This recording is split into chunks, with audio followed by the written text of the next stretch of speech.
You're listening to Choose FI Radio. The blueprint for financial independence lives here.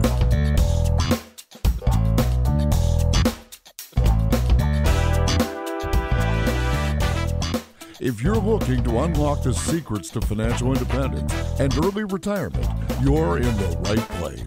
Stay tuned and join a community of like-minded people who are getting off the hamster wheel and taking control of their lives in the pursuit of financial independence. Choose FI, your home for financial independence online.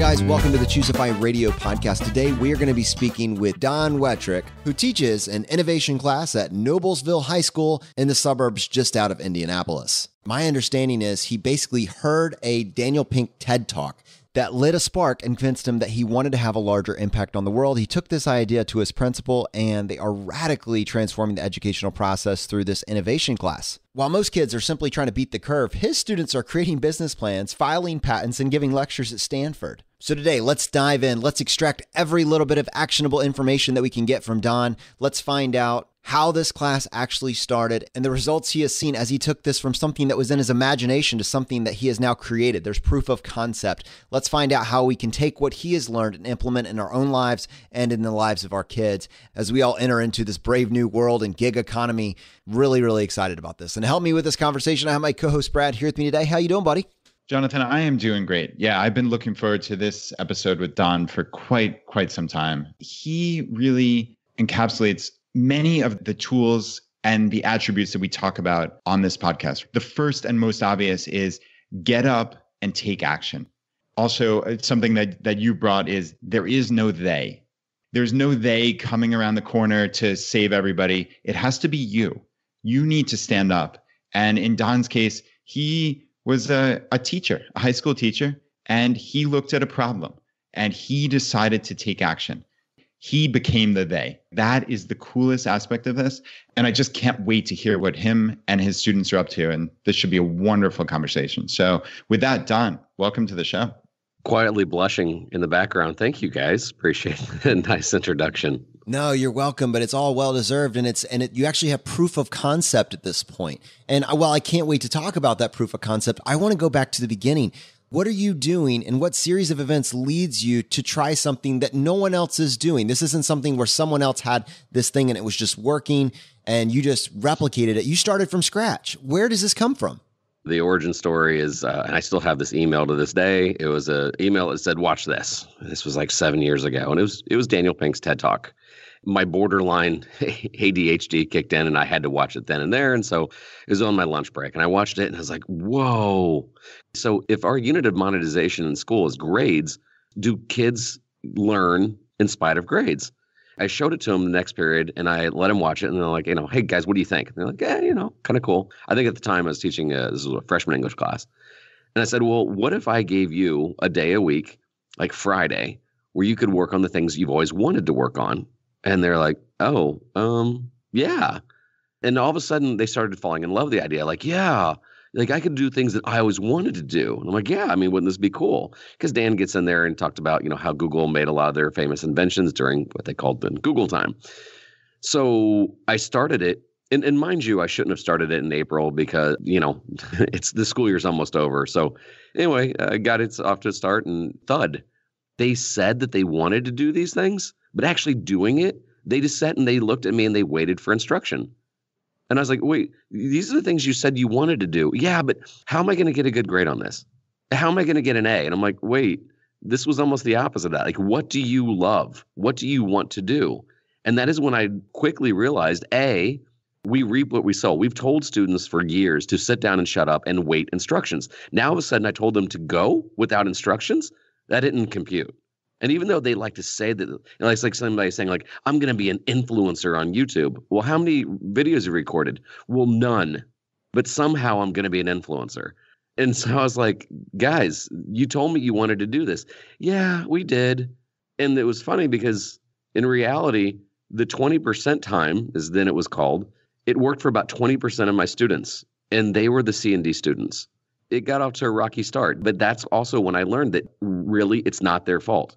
And by the way, most adults are guilty of this as well, of having that big New Year's resolution, but then the follow through of being meh. So that was the inspiration. It went okay. Again, though, the pockets of really cool projects were coming from students I didn't see work before. And so I asked my principal, I'm like, hey, do you think that I could have this as its own class? And he laughed and he said, no, but I heard yes. And so he told me, he's like, hey, Don, if you see a Daniel Pink course description in the state of Indiana catalog, then maybe. And so just like in Dumb and Dumber, I'm like, so you're saying I've got a chance. Long story made short, there was a very vague course description in the state of Indiana that was so vague that I used it until we ended up writing our own description a couple years later. But then it was off and running. So Don, I'm picturing the other 80% of students. In another talk, you described them as, I'm not happy with a sweet, subservient student. I'm picturing these kind of rule followers.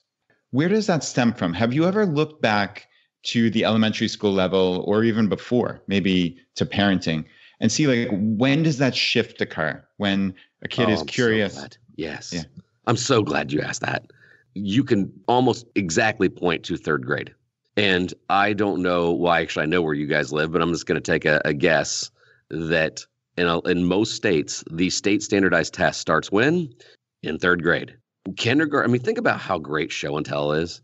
You know, you're really fired up about that app or that toy or that thing that you want to bring in. You want to tell, you want to learn something about it. You want to be the master of it. And you want to tell other kids, this is my thing. Show and tell is freaking amazing. Then all of a sudden, first grade kicks in. You start picking up some skills. But no matter what, education is the things that you need to learn, but the things you want to learn as well.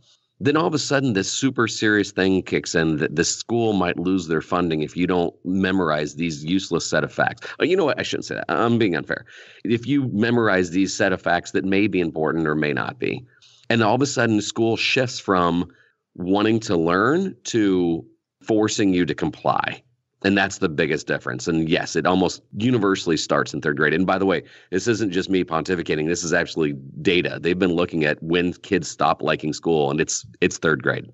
I think we need to almost slow down and talk a little bit more about this idea of internal motivation. And actually not to take the Daniel Pink talk, because we'll put that in the show notes and everybody should watch that, but just to really explain exactly what it is that we're talking about. And I would love for you to come back and even give a better explanation of this. But my understanding is basically rewards, offering someone incentives to complete a project faster works very well for simple tasks. Build a wall, do this faster. It does not work well for anything that requires any type of creativity, looking for a solution that's not apparently obvious. That was my biggest takeaway. Is that kind of where you're at as well with this? Oh, yeah. Those simple tasks are all we've really done throughout school. Because, you know, let's break down what Dan said, mastery, autonomy, purpose. Mastery in the sense that you want to work on things that are important to you. You know, I've seen skateboarders, they have to do a kickflip. They'll break their collarbone doing it, but they'll again and again try it until they master it. Flappy Birds. You've seen this with video games, like confounding, like, why am I still doing this? Rubik's Cube. Throughout time, we've like things that confound us and we have to just get it right.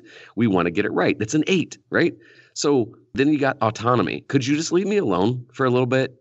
Can I work on this on my own? And then purpose. What I'm working on has meaning. Think about, and I'm not trying to make fun, but think of your average lesson in school. Like hands go up. When am I ever going to use this in real life? Well, you're not, but you need to learn it anyway. Why? There is no sense of mastery. Like, okay, if I get done with this problem, I'll be done with it. When I memorize this theorem, I can forget it next week. There is no sense of you want to master it. There is no sense of purpose. If a lot of students are saying, oh, when am I going to use this in real life? If your only answer is because it's on the test, that's a bad thing. Why do I have to need to know this? Because you need to pass the test. Okay, but really, when in life am I going to use this? Well, never really, but still. That's not setting our kids up for the future. The curriculum that we came up with was in 1890. And for the most part, we haven't changed it too much. So when all of a sudden, like if it's our job to prepare the kids for the future, having them be quiet, subservient, and rule followers, that's not hiring. Having them memorize a bunch of facts, unless you're Ken Jennings and you can make a living off of Jeopardy, like that's no longer in style. No one's going to come up to like, hey, we want to hire you. What can you do? What do you want me to tell you who sang Putting on the Ritz in 1982? No. But we do need a lot of fresh ideas. We know like our competition's catching up to us. What do you think that we should do? I don't know, but I can tell you a lot about the Pythagorean theorem. Okay. So, this shift is a really serious thing, and just quiet, subservient rule followers is out. Don, that's interesting because I see my daughter who's in 4th grade now, and she has such this internal motivation to learn new things and create stories and build things. But yet in school, we go to a wonderful school. She really has a top tier teacher. But unfortunately, because of state rules, she has to take a course called Virginia Studies. So you talk about memorizing just dopey, silly facts. Why would she ever need this when you can Google any single one of these things in 2 seconds, right? So to me, that seems like just a huge waste of time. And obviously you teach high school students, but this starts at the beginning, thinking about how to learn what an elementary school process should look like if you want to not create those sweet subservient students, but people who are thinking differently, who are motivated intrinsically. What does that look like at an elementary school level? Love your questions. It starts with the 20% time model. By the way, I'm not a fan of 20% time model at high school anymore. It's simply not enough time. But let's just say the average 3rd grade classroom, we're talking 20 to 30 minutes on a Friday. And by the way, my township that I teach at, I actually get to go to some of the elementary schools and work with some of the teachers that want to do this because innovation is born in kindergarten. We beat it out of them by 3rd grade. So therefore, 3rd grade teachers, give me 20 to 30 minutes on a Friday. That's it. What they do is they ask, they can either ask probing questions. They can say, what are you interested in? You can do a collect and connect session. You can ask, what a kid's really hyped up about and connect those two. So say the kid's like, I'm into Pokemon Go and I'm also into Fortnite. And you're like, awesome. Could you create a game and draw some pictures on what a game would look like if you took Pokemon Go and Fortnite together? Those kids will freak out because they're passionate they want to master that. They want to start drawing a concept for an idea. They'll want to be left alone for a while to be working on that, or better yet, in teams of 3. And then they'll want to present it to the class because it means something to them. You give a kid like that 20 minutes on a Friday, and they will explode with creativity. And not imagination. Imagination is just thinking it up. Creativity is bringing it to the world. And that starts in grade school. Then, ironically enough, when things get super serious in middle school, the battle cry I hear all the time is, "Oh, when can I do this? I have to cover the standards." Well, most middle schools are teamed, right? So give me 1 month, 1 day a month. This week it'll be science class. It will hold the 20% time. Next week it'll be the social studies. Next week it'll be the English, et cetera, et cetera. Then I think that's kind of the tie that binds. And by the way, I do a side hustle. I consult with a lot of schools and actually homeschool parents as well on how to bring innovation and creativity to the classroom. But middle school is the perfect breeding ground because you can share these responsibilities. And then lastly, and I know you didn't ask, but I have to shamelessly say, this is why I'm also on a mission to get an innovation and open source learning class into every high school I can, because 20 minutes on a Friday just isn't cutting it anymore. Don, this really hits home to me because I have a kindergartner and I have a 4th grader. And according to what you're saying, by 3rd grade, they've already learned these negative habits, though I guess they would be considered positive in normal society. But for the point of our conversation, they're these sweet subservient students. How can a parent who, okay, if I take it that I'm not going to change my school system, and I don't want to use that limiting negative belief, certainly, but let's just argue that, okay, the school system's not going to change, but I want to help my children as much as I can. What can I do outside of class to help them think differently? Well, first of all, the people that tried to, this is the homeschool revolution. And I'm a public school teacher and love public school, but sometimes parents get kind of frustrated. And my answer is I would recommend a 2-to-1 producer versus consumer ratio. First of all, of course, this hits home because you guys are producers. I mean, how much has this podcast changed your life? And I know the answer to that. Because you guys are producing content. You guys are consuming it too. You're listening to other podcasts, but you're producing. The same thing for your child. Your child, actually, we just got into this argument with Grant. I have a 9-year-old, and we're starting to limit his YouTube time. And I'm like, all right, Grant, you're old enough now that you're going to have to get your own channel. And so if you want an hour of YouTube time, you're going to have to work on 2 hours to get that 2-to-1 ratio. By students being consumers, and by the way, you can make these private, but by getting them in the habit of creating and not just watching is one of the great things.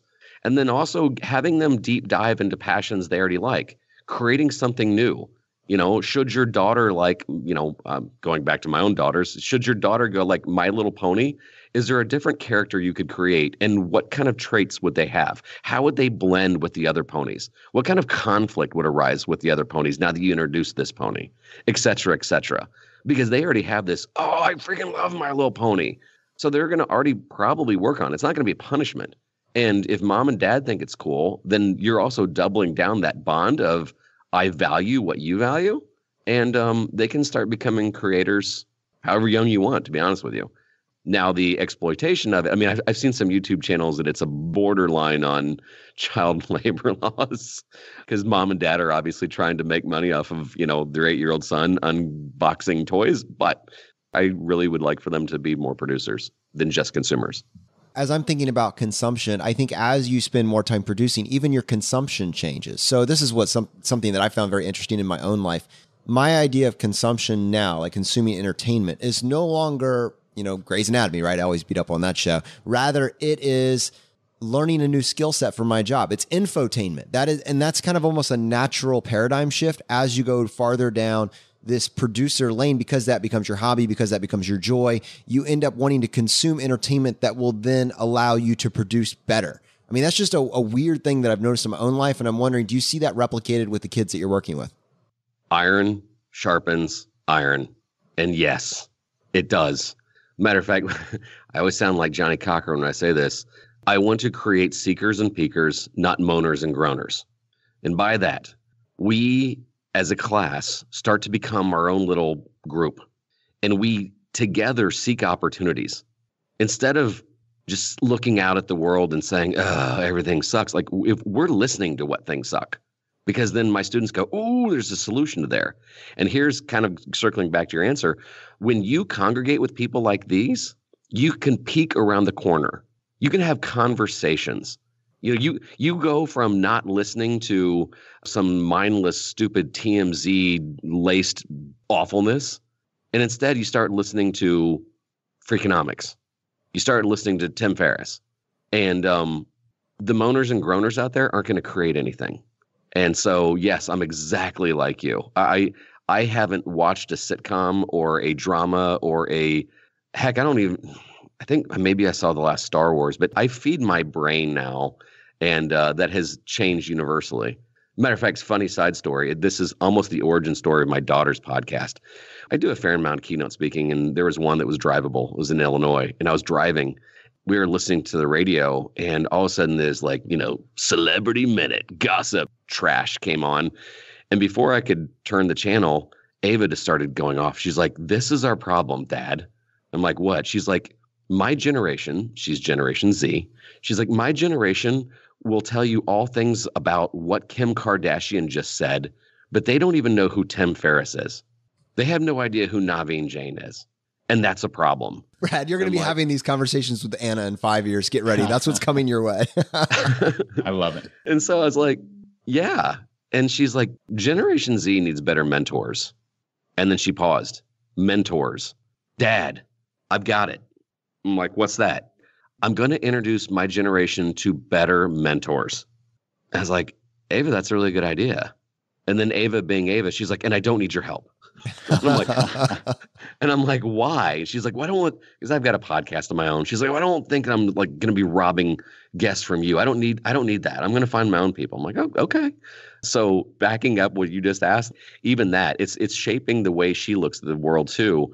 And the students in this class, we become like this little group of opportunity seekers, very much in the sense that, the FI community, they collectively start adding to the pot of knowledge and like, hey, what about this hack and what about that hack? Which, by the way, let me just get this out shamelessly. When I start falling down the rabbit hole of your guys' podcast, the teacher with the supplemental over and above the Roth IRA and over and above the 403B, was that the 527 plan? Dude. 457. Oh, I'm sorry, 457. Oh my gosh. Yeah. all of a sudden I was like, dang, I thought I knew a lot. But I've been falling down the rabbit hole of just your guys' tips and techniques and all the different stories and everything else. So now I listen to stuff like this almost exclusively. It's been fun. It is a deep hole, my friend, a very deep hole. That is really cool, Don. Hey, I'm curious. A minute ago, you were talking about the value of community, right? And we certainly talk about that often on our podcast. We see it in the FI community, but you also were alluding to seeing that in the classroom.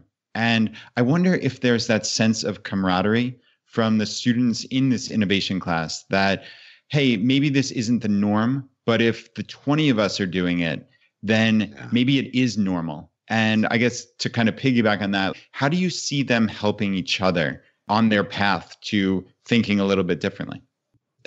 It's actually almost been a problem.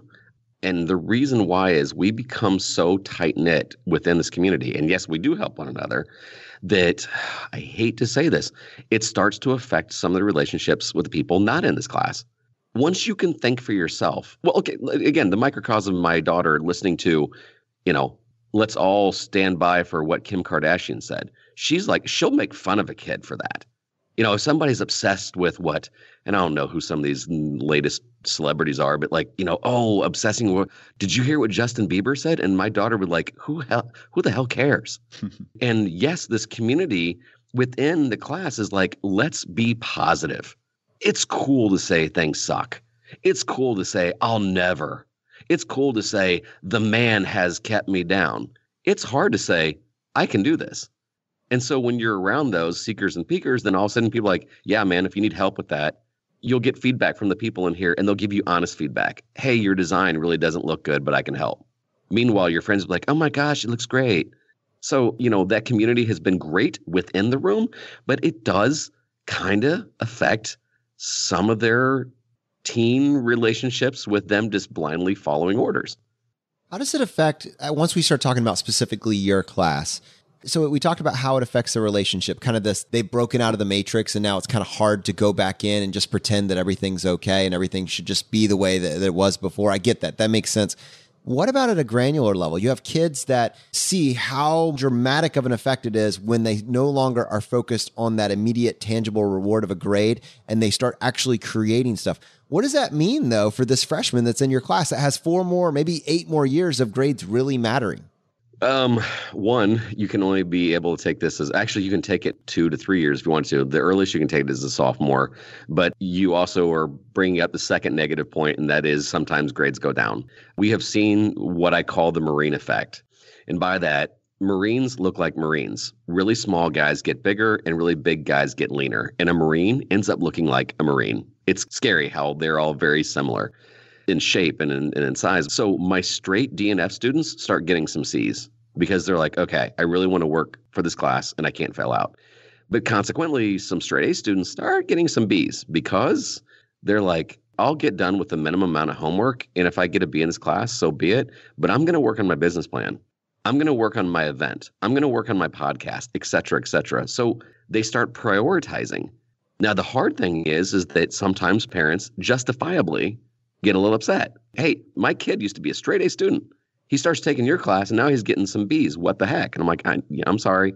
But what they've been working on is amazing. And for that matter, the parents have 200 years on their side. For 200 years, if you just keep your head down and just comply, you'll get to go to a good college. And if you go to a good college, everything will work out. A lot of parents haven't looked at the data yet on that. So it's a tough sell. But a lot of times the students will either find that equilibrium, but I'm not going to deny it. It does make their grades go down a little bit on the straight A student. Don, have you had any parents come into you in that scenario where their student maybe has gone down in grades, but they're okay with it? They, being the parent, they're okay with it. Has that ever crossed your path that they're just so astounded by what's going on in the classroom and maybe changes they've seen in their child? Oh, most are supportive. Most are like, well, to be fair, I get a lot of students that are in that C realm. So they're just like, oh my gosh, my kid has direction. They have found a passion. They have found a calling. They have found maybe an occupation. But yeah, I mean, sometimes my straight A students, the parents are like, you know what? They're happy. You know what? They have purpose. You know what? They have drive. May not be for school exclusively, but they see past it, and I appreciate that. However, I will say, this is several years ago, we had one parent that she would not let her son take my class because it was not weighted. And she had mathematically figured it out that if he took one less class that wasn't weighted, he might not finish valedictorian. And that was a tough thing because the kid wasn't pleased with that decision. And that was a year we got invited to go speak out at Stanford, and we got to be guests at Google and Facebook, and he missed out on all these experiences. But you know what? His mom was really, justifiably proud. But he was like, what if I would have finished number 2? I would have gotten to do these other things. So yeah, some parents are still very much about the grade. And again, to be fair, I understand. I do. There may have been a scholarship up for grabs that he might not have got if he had finished number 2. I don't know. So I'm not passing judgment, but for the most part, they're very supportive. Don, you talked about mastery, autonomy, and purpose. And I'm curious, is this like a binary 0 or 1 type thing? I mean, I assume many students, unfortunately, in the normal paradigm of our school system, really have 0 of these 3. Have you ever thought, or are there scenarios where they can have 1 or 2 of those 3? Is there a point of inflection where that actually shifts, where autonomy in and of itself is valuable, or autonomy and mastery? Like, is that a reasonable question? Have you ever thought about that? Oh, yeah. I love your questions. So let's go over some of these things. So mastery. If I want to master Flappy Birds, if you all of a sudden just want to master a video game and that's all you want to do, that's called a problem. So you can want to master something and not be good. You want to experience the greatest high off of meth. Not good.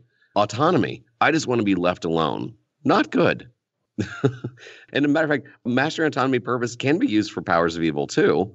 But I like it when there are all 3 involved, especially that purpose thing. I think that what most people lack is purpose. I think that most depression is derived from lack of purpose. We're voyeurs. Why do people watch sports? They wish that could be them. Why do people watch movies? Wish that could be them. And as a matter of fact, as a litmus test, go and just randomly go out to people and like, what are you passionate about? I guarantee you 90% of the people that respond will give you somebody else's dream. What are you passionate about? Oh, the Colts. Oh, my band. Oh, Star Wars. Somebody else's work, somebody else's dream. Meanwhile, the person that has, that they're trying to master a skill, whether they're a great fly tyer, a carpenter, they have an art, they have a skill that they're trying to master. They have time where they build it into their week. They're trying to get that great, jazz drum ensemble put together. And then and I have it for a purpose. It's not just about me. It's about what I'm trying to do in the world. You put all those 3 together, especially with a purpose. Now you have a happy, fulfilled person. But instead, too many people I know, and I'm saying mostly adults too, their passion is looking at what everybody else is doing.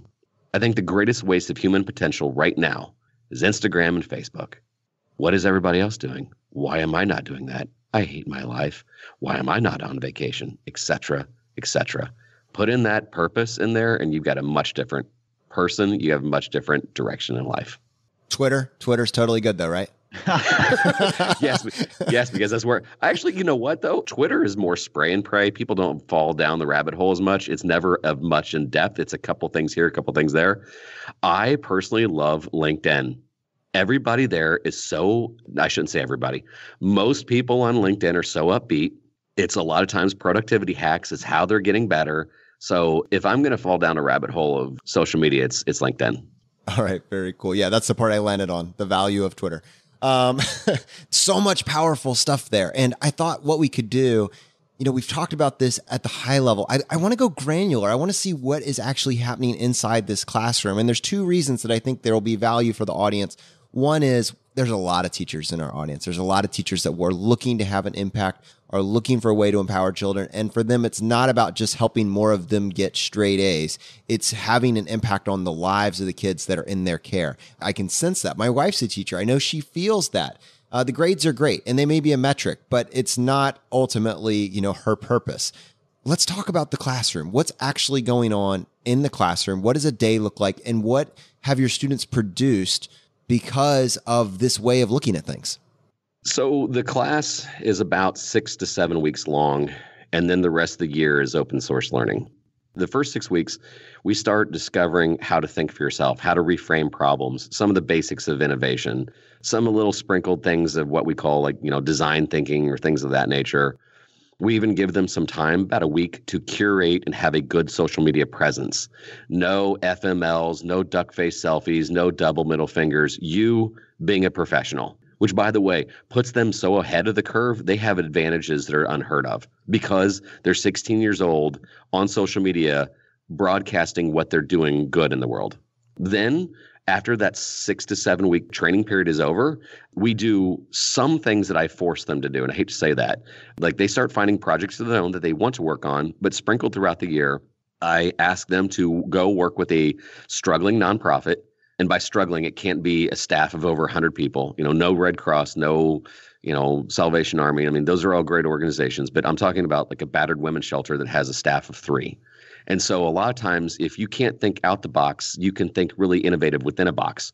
So a nonprofit is like, oh, here's our set of problems, and boy, do we need help. Then they can start getting really innovative and helpful to the community. Then second, we have this pitch competition in our state. I don't think that all kids should be entrepreneurs. I don't think that all people should be entrepreneurs, but I think that we should all think like them.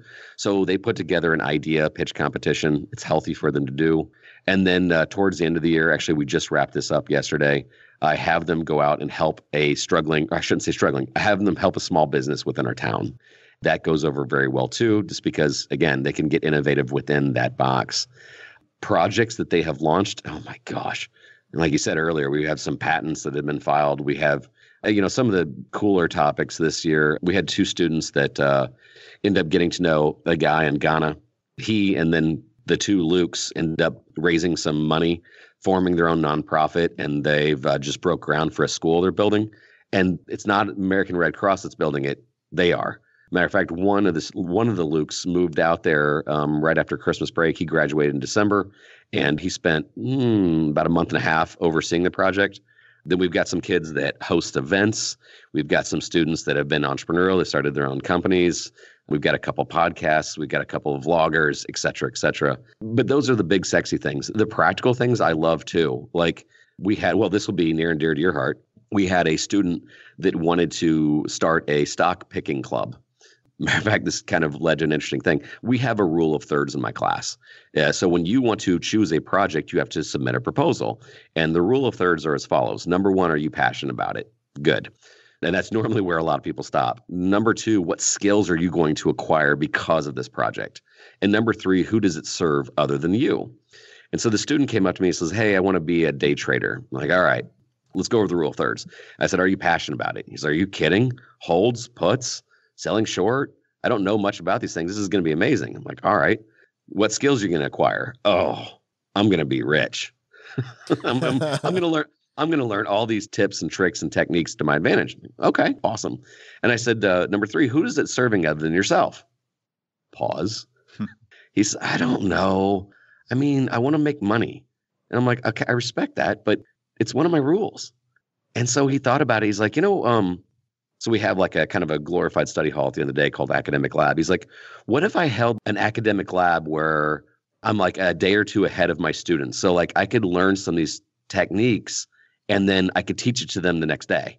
And then that way I could get number 3 in. I'm like, amazing. Yeah. And then they end up getting into cryptocurrency like a year and a half ago and all these other things. And so having these projects in place has been like, I geek out on what they do. Matter of fact, one of the cooler things just started, 3 of my students just started a business and they're busy already. They're developing for Alexa voice skills, and that's going real well. I was so struck as you were talking about the 2 Lukes that were helping start that school in Ghana, and this idea of what is the story you tell yourself about yourself. And I wanted to contrast that with the mother that was incredibly concerned about their child hitting that valedictorian and using that as a strategy to probably get them a scholarship and getting them into the school of their choice. There can only be one valedictorian, right? There can only be one, but everybody can explore the story that they tell themselves about themselves. And what these guys did, I got to imagine, looks infinitely more valuable on paper. If they were going to go back and do the traditional route and go to college and get the 4-year degree, to be able to talk about this business plan that they did and that they implemented is so much more compelling to even something like an admissions office that obviously values grades than being the valedictorian of the class. To me, that really just stood out to me, and I was just curious about your thoughts on that as well. Well, first of all, with all due respect, Ricky Bobby, there isn't only one valedictorian. There are thousands. This year's graduating class in 2018, there will be hundreds of thousands of valedictorians. How many were invited to go speak at Stanford about their business? That year, 10, and maybe more. I don't know, but considerably less. So with all due respect, I think I'm agreeing with you. I would have jumped at the opportunity. Like, I don't care if I was ironically enough, one of the students that went to that was literally in the graduating class of 579. He was number 579. And he was one that had a patent. He didn't graduate. He just stopped. He went through what should have been his senior year. He's like, I'm good. I'll take my GED. By the way, this kid was really, really smart. School just wasn't his thing. I chased experience. And so back to what you said a couple minutes ago, to the kid that used to chase the grade, now they're chasing purpose. Now they're chasing experience. Now they're chasing opportunities. Don, you're someone who obviously is challenging these preconceived notions, these societal norms, but how do you try to expand that just beyond yourself? Like, how do you try to look at this problem of not only education, but for me, it's college, right? Like $250,000 for a private college seems crazy to me when I'm not sure not only is there opportunity costs of 4 years spent there, but what are people doing necessarily? Partying a lot, making some friends, okay, some connections, and learning some, but it's kind of indeterminate what they're actually learning. But that's the societal norm, right? So it's almost like table stakes of you need a college degree to do X. But I'm looking at society and saying that can't be the case. That can't be what my daughter, who's in 4th grade now, is going to have to deal with, because I just can't stomach that. It doesn't make sense to me. How do you get beyond just, okay, I know this intuitively for myself, and try to expand that to other people? First of all, I guess I'm putting my money where my mouth is. My own daughter, by the way, I believe in them choosing their path. But going back to Ava, she's got a 3.9. And at minimum, next year, she's going to take a gap year. Minimum. She might not go to college. And this is by no means a slam on any university, but she wants to go the entrepreneurial route. She's like, if I had to take a class from somebody that has never been an entrepreneur but talks about it, I can't stomach that. And then she sat Alicia and I down. She's like, Dad, and she said in-state, I live in Indiana, and she said a particular well-known school for engineering. And she said, how much is that a year? I said, about $26,000. She says, okay. She says, so about 2 years is roughly $52,000. I said, that's right. She says, how about this? You've already got my college account set aside, right? I'm like, yeah, it's paid for, honey. Grandpa and grandma and mom and I have socked away. And she says, so a 4-year degree in-state is around $100,000. I said, that's right. She says, I'll split you half, and that will be my startup fund. Brad, why isn't Ava on this call? What happened? I know, she should be. She'll be on a future podcast. That's amazing. She's a financial dude. She is kudos to my wife. My wife and our whole family, we're 5 people, man. We have lived below our means all our life. Our biggest thing is we set a goal to have our house paid off before 40. And I got the final note on my birthday when I was 40. It's nice. Yeah. Anyway, people come up to me like, well, it's easy for you to say all kids should have to go to college. And I'm like, no, some don't. And by the way, some do. You want to go to medical, you got to go to college. You want to go into advanced engineering, got to go to college. But there's some things that you're like, I want to be a journalism major. Start a freaking blog. Start a blog. And people are like, well, it's the network you get into college. You know who has an advantage? If you start a network at age 16 or age 22. When you're 22, you're everybody else. When you're 16, oh my gosh, this sounds so braggadocious. A lot of my students are killing it because we know it's not what you know, it's who you know. And so our students are like, okay, let's know people. They'll reach out to people and say, I need to learn with you. I've got this thing that I'm working on. You seem amazing. And a lot of times they won't email George Lucas. They'll email the guy that has a videography studio down the street.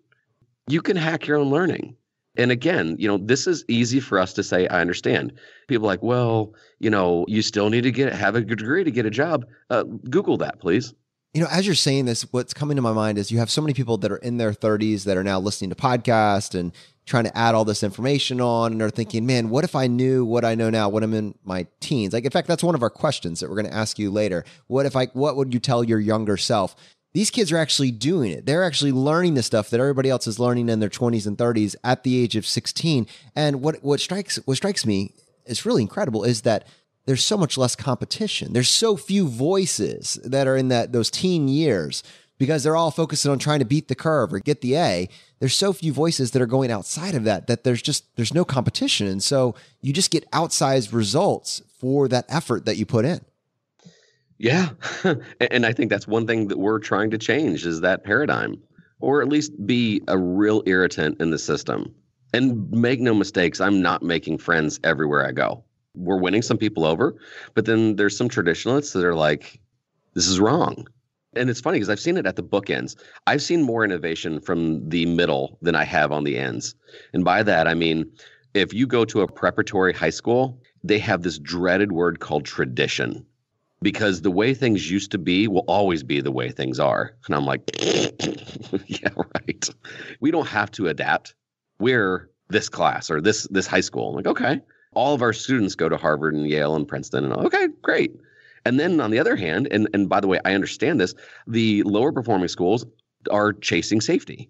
They'll brag if they have a bragging point like, hey, we had fewer suspensions this year. We had a lot less violence. And by all means, I want a safe school. That is priority number one. And like, how many businesses did this high school launch? Did you guys host any events that were out of the ordinary? No, but we were very quiet and well behaved in our graduation, which is important. But they're just worried about, again, I understand why, but they're worried about safety. The ones that are concerned is the middle, especially, like the middle class.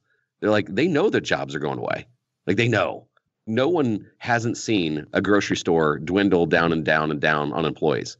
Everybody's seen the new automated grocery store from Amazon. We have seen so many reports that semi-truck drivers will be automated here soon. They get it. And so they're trying to think, okay, what's next? That's one of the things we're trying to do. We're trying to send out that message and work with anybody that wants to listen. As he's saying this, Brad, I don't know if with you as well, but that quote from George Bernard Shaw is coming to mind, that reasonable people adapt themselves to the world, whereas unreasonable people attempt to adapt the world to themselves. And so the obvious conclusion being that all progress therefore depends on unreasonable people. That's what you're describing. And I think that's the benefit of these kids breaking out of the matrix at this younger age, that they then now have their 20s and 30s and 40s, while the rest of us are grappling with an ever-changing reality. They've already observed that, and now they've put actions in place to get in front of it. I totally agree. I think this is the difference between an improvement versus a new opportunity. There's a lot of school improvement out there. There's a lot of, if you can get this better study technique, or like people want to improve school. Don't stop. You need a new opportunity. And by the way, you can't be innovative unless you know the basics. Like I still think a lot of our modern education is still fine, but you need time for innovation and failure. And a lot of our schools, their hands are tied as well. I mean, this conversation wasn't intended necessarily to go directly to the source, but I know that as we're recording this in May, I believe this is basically SOL season. And so you talked about needing that safety. That is a performance incentive for different schools, and failure to meet those SOLs really come with some significant drawbacks for the systems themselves. Yes and no. To the brave and bold go the spoils. I'm at a public school, guys. And this was without, I have asked for apologies, and I have definitely not asked for permission on a lot of things. But I was never shy in the fact that I know what I'm doing is preparing kids for the future. If you want to fire me, fire me. But I can go down with that ship. And I think it's going to take some bold superintendents, some bold principals to say, okay, we get it. The state is forcing us to do this, but dang it, we can squeeze out some time for innovation right here. So I don't accept but the system, screw your system. Find a way. Just like the person that wants to get in shape, like, well, when will I ever have time to work out? Every time you need to go to the bathroom, do 10 push-ups. Jonathan, I know you're a push-up and pull-up guy. You integrate your workout into the day. Don't give me your excuses. Just do practical things. So I want schools to quit giving me pass the buck. Will the state find a way and do it? Don, I hear you completely. I'm curious. This podcast is about taking action. What does this look like 10 years from now if it were perfect? How do you get your innovation class into other schools? How can teachers and parents and other educators listening to this podcast, how can they make a difference in their own community? Shameless self-promotion, asterisk. Contact me at Don Wettrick on Twitter. I would love to help anybody that's willing. If a parent wants to lead this in a school, or if you are just wanting to do this on your own. Actually, I have, ironically enough, is Gary Vee that kind of scolded me for wanting to try to change schools when I should be trying to do things for the parent. But if I waved a magic wand, every grade school, starting at least at third grade, has a 20% time or genius hour or whatever you want to call it. And you start setting aside time for innovation. At the middle school, it's teamed. You have time for innovation and maybe squeeze in some entrepreneurship. And at the high school level, you have an elective, and I don't like to force it. I think it should be an elective, but there's an elective for students to try things that are relevant. I mean, you guys get this all the time. People bemoaning like, why don't they teach financial skills in high school? Well, sometimes they do. A lot of times it's the econ class that's also an elective. Well, start squeezing in these things. So start giving them time to do innovation class and open source learning because, and by the way, this could save them thousands of dollars. You know, we talked about college being expensive. Fun fact, how many people change their major? A lot. I dare say 70%. You know why they changed their major? Because once they start trying the things that they thought that they were interested in, they realize they don't like it. So if you have a junior that starts trying the things that they might major in and they realize, well, this sucks, I just saved them 25 grand minimum. We start providing this kind of open source learning class in every high school, I think you're going to see a dramatic shift. And the last point, all over the United States, we have these co-working spaces, these startup centers, whatever you want to call them. I want more people to realize, business people included, that the greatest co-working space, the greatest startup center that we have are our schools, and they're tax funded. If you're a local entrepreneur, set aside 8 kids as your focus group. You'll be mesmerized by what you learn. And then the kids will learn from you. I would highly love if more entrepreneurs and business leaders would like to come into the schools and work with our kids. Well, Don, let's get explicit here because I think there are going to be, I know that we have so many educators in our group, and I know that they have actually joined an educator group on one of our private groups on Facebook just to start having these types of conversations. I know that there are principals, administrators, as well as teachers in that group, and I know that they're going to hear this and immediately want to connect with you. What is the best way for someone to reach out? Honestly, I'm more active on Twitter than I am email. So at Don Wettrick, that's DonWettrick. You can also email me, don@StartEdUpInnovation.com. We also now have a digital course for schools that kind of want to implement this. I've got as early as 8th grade taking this course and as old as, well, actually I have some 30-year-olds taking this class. That is at futurereadyu.com. That's futureready, the letter U in place of university.com. Or, you know what? I also lurk in on your Facebook page, so they can find me on there. Awesome, man. And I want to say that, you have captured the imagination of the educational system, as well as some of the greatest entrepreneurial minds in the country, including, we started this episode talking about There Is No They. That's Jeff Hayes from Priceline, who I know has come on your show, has participated with your groups, Tim Ferriss, Gary Vee. I mean, just really the people that are passionate about what you're doing, frankly, it blows my mind. And times are changing, and you have 2 choices. You can just try to keep your head down and do what you can, or you can look for opportunities when it presents themselves and find people that are kind of acting as a guiding light for this new way of tackling this journey that we're all living together. Don, normally that would be the end of the episode, but on this show, we would love to give you the chance to tackle the hot seat. Are you ready for this? I would be disappointed if there was no time for hot seat. Let's do it. In a world drowning in debt and rampant consumption, trapped by the chains of lifestyle inflation, these questions highlight the secrets of those who have broken free. Welcome to the Choose FI Hot Seat.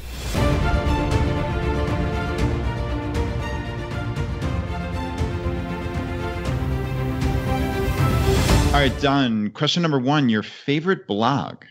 I'm going to go favorite blog and podcast combo is still and forever probably will be Freakonomics. I love the Stevens. Love them. I am a huge fan of the book and even listened to the audiobook. And the only podcast episode of theirs that I have listened to was the one they did most recently with Jack Bogle that just blew my mind. It was totally fantastic. Everything they do is high quality. I love them. All right, question number 2. Now, your favorite article of all time. And this can be one that you wrote or somebody else's. So this came out about 4 months ago, I believe, and it was an article from Mother Jones. And the article title, I believe, is "You Will Lose Your Job to a Robot and Faster Than You Think." It is scary. They, in a Ray Kurzweil kind of way, predict what jobs are going to go away and what it's going to be automated and when we'll see the end of employment. It's a really long article. It's almost a novella, but I highly recommend people take a look at it. Wow, Don, I could ask a million questions just about that, but for the sake of time, I will not. I think I'm going to read that. Hopefully everyone in the audience reads it. That sounds absolutely fascinating. Question number 3, your favorite life hack. My favorite life hack was taught by my dad, and this is when you guys will be smiling, and I'll hear your smile through the microphone. My dad's advice to me was always pay yourself first. When I started getting my first paycheck, he's like, "Donnie, make sure you pay yourself first." I'm like, "What's that, Dad?" And he says, "Well, normally what a lot of people do is they get their paycheck, they'll blow through it on the fun things, or adults will get it and they'll pay the things that they have to, and then what's left, they'll do the fun things, and then they may cross their mind of saving. What you should do, son, is you should always take at least 20% of your paycheck, sock it away, pretend it's not there, but that's you paying yourself first. Anything else past that is going to your bills or stupid things." That has stuck with me my entire life. Chuck Wettrick, getting a shout out on the podcast. Well done. He's the man. All right. Question number 4, your biggest financial mistake. I'm going to do 2 things. Penny stocks. Yeah, everybody, just the collective. I'm so disappointed. Penny stocks when everybody was getting rich in 1998. I fell into the trap.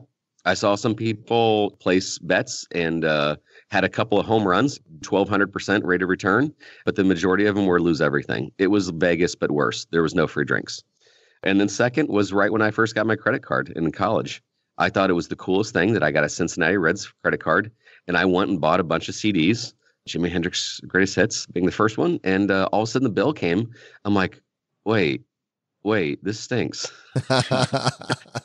Why did I do that? And so I learned, even though my dad had taught me better, it literally took my first round of CDs. And I'm talking, and this is how financially frugal I am. I think the bill came to like $54 and I freaked out because I was like, mind you, this is in 1991, but I was like, this is the dumbest thing ever. And I don't think I cut up my credit card yet, but I knew that I didn't spend stupidly. But it was a great lesson, those first 5 or so CDs. Do you have a CD player outside of your car? No. All right, there it is. You can put them on your wall, though. They're collectibles. Are they? Okay. Not so sure. The hipsters brought back the cassette and album, so at some point they'll be cool again. I love your nightmare credit card story is $50. So that's fantastic that it was such a learning lesson and it wasn't $10,000, right? How many people are saddled with thousands of dollars of debt? So done on the learning lesson, Ray. Yeah, literally, it was $54.12. I remember. I just completely remember. But again, you should give a shout out to Chuck and Sue Wettrick. I was raised by a teacher and a stay-at-home mom. So you do the math on that. Oh, and BT Dubs, I hope my dad's not embarrassed by this. He retired at 58. Oh, of the same ilk. Well done, sir. Well done. Yeah. All right, Don, question number 5, the advice you would give your younger self. I hope this isn't cliche. Fail. Make a fool of yourself. Be the person on the dance floor that people are pointing at and laughing at, because the bigger the fail, the more the story. The more the story, the more the growth, the more people start looking to you. I didn't take some risks and I regret it. I started taking more risks when I'm 45, and that was kind of crazy because I had 3 kids. So if you're 12, go out and sell door to door. If you're 15, start a podcast. Will people make fun of you? Maybe, but deep down inside, they'll respect it.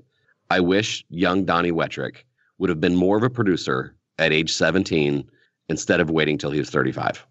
Don, thank you so much for coming on the show, man. This has been fantastic. I appreciate you guys. I'll be honest with you. I've got to brush up my own skills. You guys, the depth of your questions were blowing me away, but love the podcast, love your entire community. And you guys are seriously helping so many people in a real practical way. I am just thoroughly impressed and so glad I came across your guys' podcast. And by chance, thank you, Vince Puglisi, for introducing us. So I love what you guys do. Thank you so much. All right, everyone. Thank you for listening to the episode today. I hope you got value from the show, and I hope you've been getting value from the episodes up to this point. If you want to support us and what we're doing here at ChooseFI, here are 4 easy ways. 1, leave us an iTunes review. If you want to do that, just go to choosefi.com/iTunes. 2, use our page to sign up for travel credit cards. If you want to travel the world with miles and points instead of your hard-earned dollars, then just go to choosefi.com/cards and get started today. 3, if you're working on the milestones of FI, set up a personal capital account to track your progress and use our affiliate link. It's completely free, and just go to choosefi.com/PC. P as in Paul, C as in cat. And 4, and most importantly, find your friends, coworkers, and family members who might be open to this message and tell them about the podcast. Have them start with episode 38, The Why of FI, and right behind that, have them go listen to episode 21, The Pillars of FI. It is a fantastic starting place. All right, my friends, the fire is spreading. We'll see you next time as we continue to go down the road less traveled. You've been listening to Choose FI Radio Podcast, where we help middle-class America build wealth, one life hack at a time.